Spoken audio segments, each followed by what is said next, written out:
The second book is way better and not at all like stabbing yourself in the brain kind of bad. I swear, guys, I swear. You gotta believe me.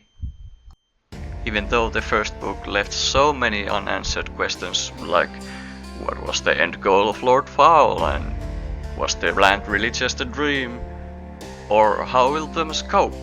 We are getting answers to none of these questions for a long time, so buckle up. Once again, we begin in Covenant's house, about a week or two later after he came back from the hospital, wallowing in his self-pity when suddenly his phone rings. And while hurrying to answer the call, he unsurprisingly falls over and hits his head on the corner of a table, sending him back to the fucking land. Here we go again. Before losing his consciousness though, he manages to answer the phone and hears her ex-wife on the other side calling his name. Well, he's in the land again, but this time he was summoned to Revelstone by none other than the now grown-up rape child of him and Lena. It appears decades have passed in the short time he was away, and with it, so has any resentment towards him too.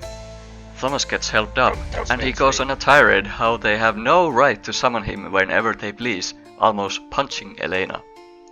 They explain to him that they need his ring's power to stop these ravers, serving Lord Fowl, who will take over minds, and to find the 7 Chaos magic wards to defeat Fowl for good. And because Thomas doesn't want to give the ring away, he pretty much has no choice but to help the world at peril again. It's all a dream after all. Oh, but then they bring out this new face, a blind guy who can see everything thanks to magic and leads the current armies. And he's from the real world also, apparently. They don't get to argue about the reality for long, because a new freak show just barged in. He announces that he's here because somebody here touched the magic dagger. But Moram says no, and the clown skulls away at incredibly Higgs boots. They all decide to ignore what they just saw and start making a war plan on how to find these wards that were used by the last wizard who tried to beat Fowl, while Thomas goes to take a long dessert, relaxing swim with Elena, who tries to seduce him. Why? Where does this come from, Donaldson? After a whole lot of planning, he's riding across the land again. They head for Woodhelven, a place that Moram saw in his vision. And once they arrive, Thomas brings up Amok again, making him appear out of thin air. They start asking questions, but this fucko talks like an early AI chatbot, and they have to word their inquiries very specifically to get anything out of him. But after a while they figure out that he is actually the 7th ward that can lead them to one of the powers his creator left behind. So basically he is pre-programmed software. And everybody just believes him, making Elena split the party where Moram and Troy continue with their war plan, while she and Thomas head towards the western mountains where the alleged power lies. The war plan that was in fact so good that when Troy asks for one of these magic walkie-talkie sticks, Moram replies that he left them at the big cities rather than give them to other units. Troy and gang then try and lure this raver giant into this huge canyon to lay a trap, but it kinda goes tits up and the raver catches up to them escaping. Too wise and starts casting a finisher. It takes him a whole day and night, so Troy and Moram got a lot of time to do nothing. He blasts the party with a tornado so stinky that nobody can save them anymore, and Troy loses his magical sight, becoming actually blind. And for some reason, nobody is carrying fucking Herdloam in this fucking war! But then again, there is this cool scene where a character actually uses their brain, and Troy navigates away from the enemies by figuring out which way is which from the surrounding sun-warmed stones. So it all balances out. They successfully escape somehow and lead both of their armies in a forest just in time. A forest that freaking eats you alive for setting a foot in it. This was Troy's master plan, to just kill everyone. And he just trusts that the enemy forces would simply follow them to this infamously dangerous forest. Great!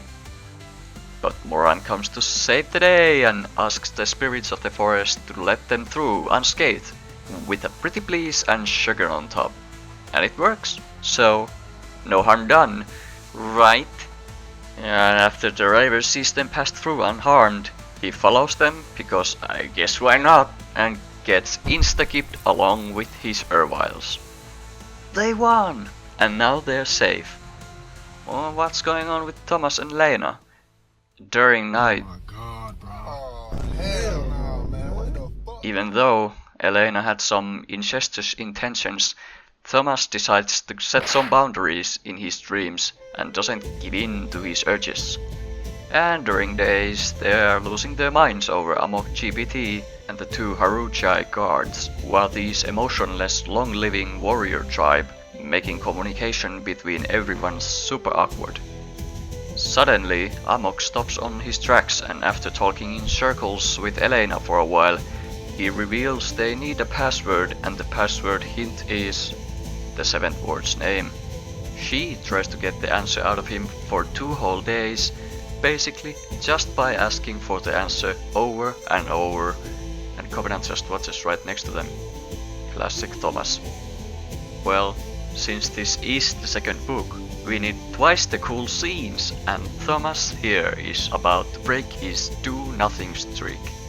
He knows the Haruchai guards are super old and asks them if they remember what the name of this ward was.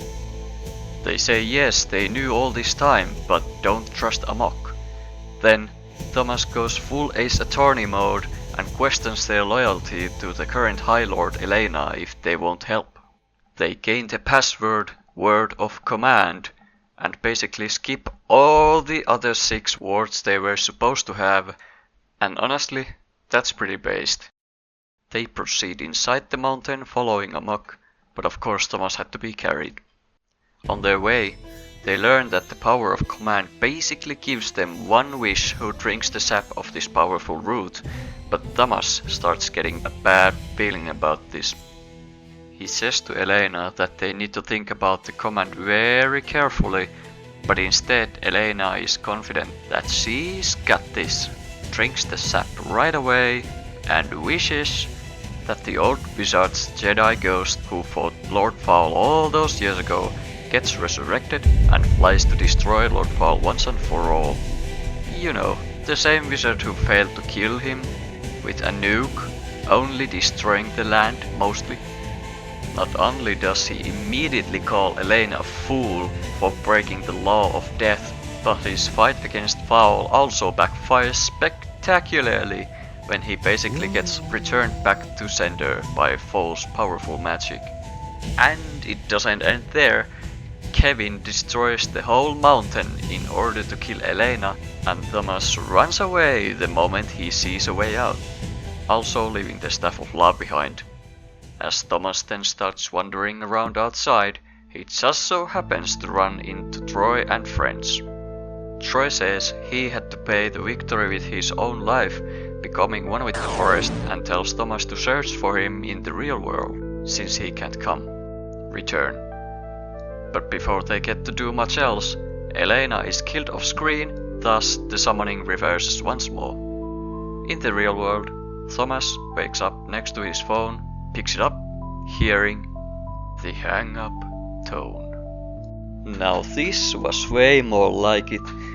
Many parts that make you question what the hell are the characters doing or thinking, and by no means do I mean that they should be these perfect movie heroes, but man do they drop the ball often. And the next one, from the very start, is gonna be a banger.